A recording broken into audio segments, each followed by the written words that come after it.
Amén. Hoy yo quiero hablar de la razón de ser de la iglesia. La razón de ser de la iglesia. ¿Por qué Jesús fundó su iglesia? Y me voy a basar en Mateo capítulo 16, el pasaje que está desde el verso 13 en adelante. Y quiero pedirle a Dios que nos dirija mientras estamos hablando, para que Gosén se ubique como una iglesia de Dios en este tiempo. Padre, te lo pedimos en el nombre de tu Hijo Jesucristo, que nos des la oportunidad, la sabiduría y el poder de ser tu iglesia en este momento, aquí en el Distrito Nacional. Para que mucha gente te conozca, Señor. Para que mucha gente aprenda a vivir la vida cristiana y disfrute la vida abundante del Evangelio. Bendice al liderazgo, bendice a cada miembro y ayúdanos cada día más a ser una iglesia como la que tú fundaste. Te lo pedimos en el nombre de Jesús. Amén. Amén. Amén. Amén. Bueno, Mateo 16, yo le pido abrirlo conmigo. Si tienes lápiz y papel, escribe, porque voy a estar dando notas sobre un pasaje que todos y todas deberíamos manejar bien. Ustedes conocen la historia que dice en el verso 13, viniendo Jesús a la región de Cesarea de Filipo, preguntó a sus discípulos diciendo, ¿quién dicen los hombres que es el Hijo del Hombre? Es importante ver el método pedagógico de Jesús. Él no les dijo la verdad.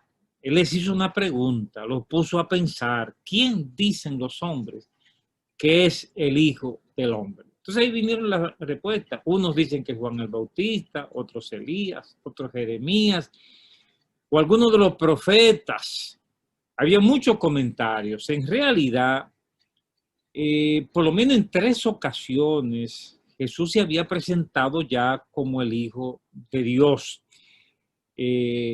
La primera ocasión fue en su nacimiento. Si ustedes recuerdan bien, en Lucas capítulo 1, en el verso 31, lo dice de esta manera. Lucas 1, 31 dice, y ahora concebirás en tu vientre y darás a luz un hijo y llamarás su nombre Jesús. Este será grande y será llamado Hijo del Altísimo, y el Señor Dios le dará el trono de David, su padre. De modo que en el momento del nacimiento, por lo menos María recibió esta revelación de que este que iba a nacer era el Hijo de Dios. Y también en su bautismo, o sea, cuando Jesús fue bautizado, claramente fue declarado ante todo el mundo. Ahí estaba Juan el Bautista, quizás algunos de sus seguidores, y ellos escucharon esa voz del cielo. Estoy leyendo Juan capítulo 1, verso 29, y bueno, dice en el 32, también dio Juan testimonio diciendo, vi al Espíritu que descendía del cielo como paloma y permaneció sobre él. Y yo no le conocía, pero el que me envió a bautizar con agua, aquel me dijo, sobre quien vea descender el Espíritu y que permanece sobre él, ese es el que bautiza con el Espíritu Santo. Y yo le vi y he dado testimonio de que este es el Hijo de Dios. De modo que Juan y probablemente sus discípulos habían escuchado esta escena que se presentó al momento del bautismo. Y un tercer momento fue cuando Jesús nació. Ustedes recuerdan que se produjo un escándalo que repercutió en el palacio de Herodes, y porque entonces Herodes le dijeron que había nacido el rey de los judíos. Y Mateo capítulo 2 dice, y convocado todos los principales sacerdotes y los escribas del pueblo, les preguntó a dónde había de nacer el Cristo. O sea, Este que nació es el Cristo. Ellos le trajeron y le dieron una profecía que tenía que ver con el Cristo. De modo entonces que por lo menos en 3 ocasiones Jesús había sido anunciado como el Cristo, el Hijo de Dios, y eso seguramente que formó un rumor en las calles y que pudo ser conocido por muchas personas. De todas maneras, Jesús no lo volvió a decir hasta este momento, cuando se encuentra con sus discípulos para declararles a ellos esta gran verdad de una manera fehaciente. Entonces, ¿quién dicen los hombres que soy yo? Y era un momento además de fervor mesiánico. En Jerusalén había una expectativa de la venida del Mesías, porque los judíos no aceptaron el gobierno romano como algo normal y pensaban que era una iniquidad que Roma gobernara sobre el pueblo de Dios. Y particularmente en el tiempo de Jesús, había una expectativa de que podría venir el Mesías en cumplimiento de la profecía y darle la liberación a Israel. Por eso Jesús, después de hacer la pregunta general, dice en el verso 15, y él les dijo, ¿y vosotros? ¿Quién decís que soy yo? Y respondiendo Simón Pedro dijo, tú eres el Cristo, el Hijo del Dios viviente. Entonces Jesús le dio una respuesta positiva. Jesús le levantó la moral, Jesús lo elogió. A veces los líderes tenemos que saber apreciar las cosas buenas que hacen los discípulos y celebrar, aplaudir. Eso es lo que hace Jesús cuando le dice, bienaventurado eres, Simón, hijo de Jonás. No te lo reveló carne ni sangre, sino mi Padre que está en los cielos. Entonces viene la frase que ha dado lugar a mucha discusión teológica, especialmente desde la Reforma Protestante. Y yo también te digo que tú eres Pedro, y sobre esta roca edificaré mi iglesia. ¿Qué significa eso? ¿Sobre cuál roca está edificada la iglesia? Yo quiero darte 4 razones claras, que me parecen claras, para decir que la roca es Cristo, que la roca es Cristo. Después de Constantino, algunos obispos de Roma, un tal León se le ocurrió reclamar que esto tenía que ver con una autoridad del obispo de Roma, y más adelante surgió de ahí la idea del papado, y entonces nuestros hermanos en la Iglesia Católica leen este pasaje como refiriéndose al Papa, sobre Pedro, y ellos añaden la expresión, y sus sucesores fue fundada la iglesia. No, le voy a dar 4 razones rápidamente para esto. Miren, en primer lugar, los discípulos entendieron que era sobre Jesús porque así lo decían la profecía. O sea, si ustedes buscan en Isaías 28:16, no lo voy a leer por razón de tiempo, y en el Salmo 118:22, ahí claramente dice que el Mesías sería la piedra angular. O sea, es una profecía que rabinos conocían, de modo que cuando Jesús se define a sí mismo como la roca, era muy probable que ellos iban a entender que se refería al Mesías y no a Pedro. En segundo lugar, Jesús probablemente habló en arameo.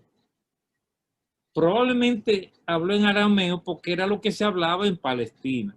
Pero cuando Mateo escribe el Evangelio, lo escribe en griego. Entonces, miren lo que han observado algunos eruditos sobre este pasaje. En arameo solo hay una palabra para piedra y es la misma palabra para roca. Pero en griego hay 2 palabras. Petros es una piedra pequeña y Petra es una roca.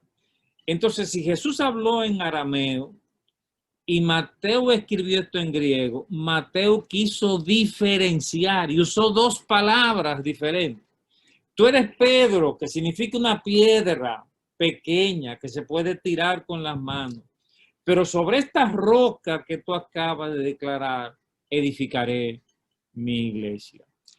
En tercer lugar, un argumento muy fuerte para entender que aquí está hablando de Jesús como la roca, es el testimonio del mismo Pedro. O sea, en su primera epístola, si ustedes van al capítulo 2 de Primera de Pedro, van a ver que él tiene un discurso sobre el tema. Y Pedro dice en el verso 4, acercándoos a él, piedra viva, y dice el verso 5, vosotros también como piedras vivas. Y entonces en el verso 6 dice, por lo cual también contiene la escritura, y aquí cita uno de los pasajes en Isaías 28:16, que anuncia al Mesías como la piedra angular. Pedro la cita diciendo, he aquí pongo en Sión la principal piedra del ángulo, escogida, preciosa, el que creyera en él no será avergonzado. Para vosotros, pues, los que creéis, él es precioso, pero para los que no creen, la piedra que los edificadores desecharon ha venido a ser la cabeza del ángulo.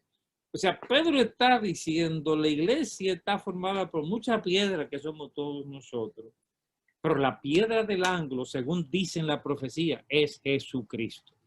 O sea que Pedro seguramente entendió este pasaje como relativo al Señor Jesucristo. Pero finalmente el mismo Mateo, que escribe el Evangelio, nos explica el significado de la palabra roca, que se usa aquí, la palabra Petra, que Reina Valera traduce correctamente roca, dice en Mateo 7:24, cualquiera pues, al terminar el sermón del monte, que me oye estas palabras y las hace, le compararé a un hombre prudente que edificó su casa sobre la roca.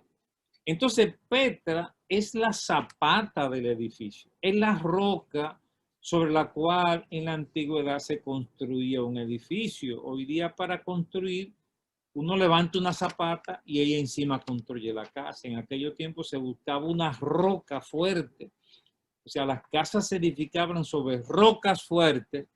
Entonces, cuando Jesús dice, sobre esta roca edificaré, indudablemente que se está refiriendo a sí mismo como hijo de Dios. De modo que ese es el sentido. Yo también te digo que tú eres Pedro, una piedra que yo puedo tirar con las manos, pero sobre esta roca edificaré mi iglesia. Observen que dice mi iglesia. Y es importante decir que la palabra iglesia existía en aquellos tiempos. En realidad Jesús no se inventó ninguna palabra. No introdujo una palabra como para la iglesia.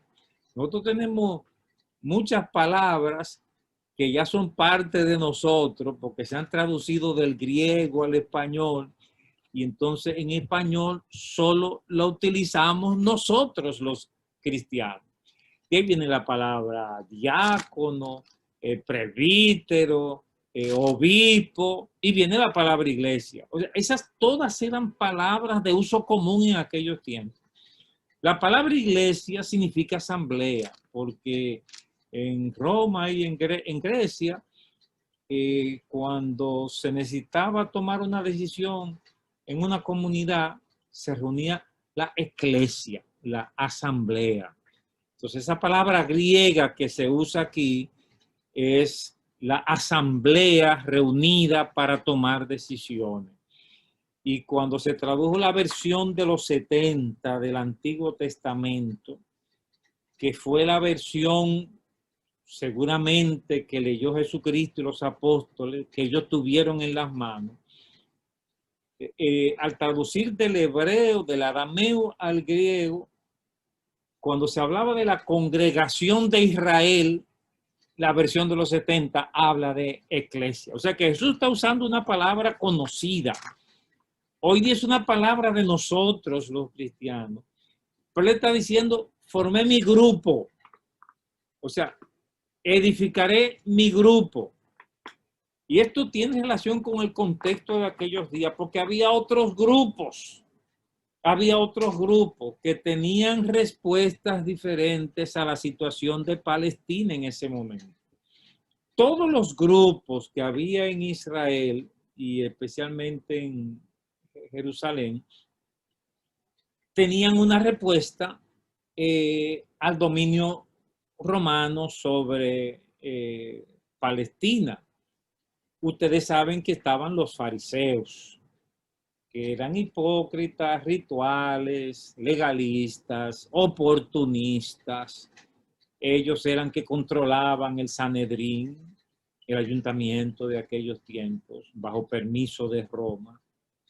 Para ciertas cosas, los fariseos dominaban el Sanedrín, el presidente del Sanedrín, y disputaban con los saduceos, otro grupo de ese tiempo, que eran más racionalistas, diferente al legalismo de los fariseos. Pero también estaban los esenios, un grupo que ha aparecido en lo que se llaman los documentos del Qumran, muy importante, que algunos suponen que Juan el Bautista era un esenio. Ellos estaban dedicados al ayuno, a la oración, al celibato, a quedarse solteros para orar en las montañas, en el desierto, pidiéndole a Dios la liberación de Israel.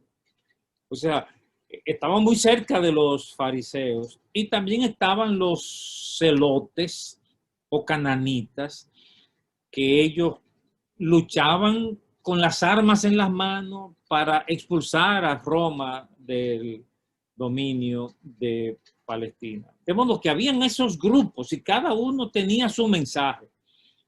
Y cuando aparece Jesús, él dice aquí, edificaré mi grupo, mi iglesia. O sea, la palabra iglesia no es nuestra solamente, significa asamblea. Jesús está diciendo, voy a formar mi iglesia.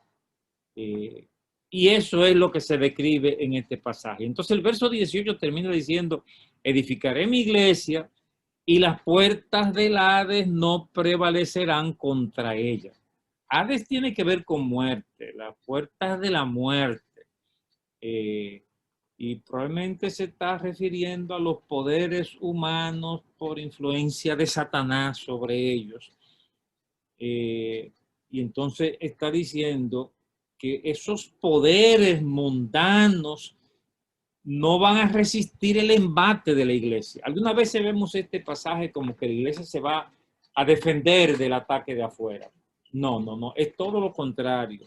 Es que la iglesia que está formando Jesucristo va a ser un ejército para conquistar el terreno del enemigo. Que la iglesia va a saturar la ciudad con su mensaje. Que las cosas no van a ser diferentes con el mensaje de la iglesia. No prevalecerán significa que las cosas que se están practicando dentro de la iglesia van a terminar invadiendo la sociedad de afuera. La iglesia es un capítulo del reino de los cielos. Y el reino de los cielos es el lugar donde se hace la voluntad de Dios, donde se practican los principios de Dios. O sea, cuando Jesús estaba predicando sus palabras, él estaba anunciando los principios del reino de los cielos. Y los apóstoles luego tomaron esa palabra para anunciar los principios del reino de los cielos. La iglesia es un capítulo del reino de los cielos. Y hay algunas cosas básicas en el reino de los cielos. Amar al prójimo como uno mismo. Amar a Dios sobre todas las cosas y al prójimo como uno mismo. Solidaridad los unos con los otros, con los necesitados. No hacer acepción de personas. El liderazgo plural del que hemos hablado. Todas esas son características de la iglesia de Jesucristo. Entonces, esa iglesia con esos principios va a saturar el mundo a su alrededor. Muchas veces hemos concebido una idea de la iglesia como un sitio de refugio hasta que venga Jesucristo. Y como que la iglesia no tiene nada que ver con lo que pasa en la ciudad. Para Jesús, la iglesia es un ejército que va a saturar el mundo y que va a hacer cambiar sus estructuras. La iglesia primitiva fue un factor importante para acabar con la esclavitud. La iglesia primitiva impactó de tal manera a la sociedad que sucumbieron las estructuras de la sociedad esclavista. Y en el siglo XVIII los avivamientos cristianos transformaron el mundo occidental y de ahí principalmente ha venido la sociedad de bienestar que rige hoy en Europa. Todo eso ha venido por influencia, por el acto de saturación de la iglesia sobre toda la sociedad. Gosén como iglesia de Dios tiene que ser un capítulo del reino de los cielos. Tiene que ser un lugar donde las cosas se hacen como Dios manda, para que los miembros de la iglesia saturemos la sociedad con los principios del reino. Luego dice el verso 19, y a ti, observen que esto es lo que tiene que ver con Pedro, porque hay algo que tiene que ver con Pedro. O sea, lo que dice sobre esta roca se refiere al Hijo de Dios. Pero aquí es específico para Pedro. Y a ti, Pedro, te daré las llaves del reino de los cielos. Esto de alguna manera tiene que aplicarse a la posición especial que Dios le dio a Pedro. Porque si bien hemos hablado en el Nuevo Testamento de un liderazgo colegiado y circular, pero cualquier liderazgo tiene que tener una cabeza. O sea, no puede haber un liderazgo sin una cabeza, sin uno que funja, como fue el caso de Pedro, de primero entre iguales. Lo que Pedro recibe aquí no fue exclusivo de él, pero Jesús se lo mencionó de una manera especial, por el papel especial que iba a tener Pedro en la iglesia desde sus inicios. A ti te daré las llaves y cuando tú prediques van a entrar personas al reino de los cielos. Quizá cuando Pedro predicó en Pentecostés, fue el primero que usó las llaves para abrir la puerta del reino de los cielos. Pero luego vinieron otros a predicar también. Pero Pedro tuvo una posición especial. Él era literalmente primero entre iguales. Y por eso cuando Jesús está con los apóstoles al final del Evangelio de Juan, Jesús le dice a Pedro, me ama Simón Pedro, pastorea mis ovejas. O sea, ese pastorea mis ovejas, Jesús va a ascender al cielo y le está pidiendo a Pedro, asume el liderazgo.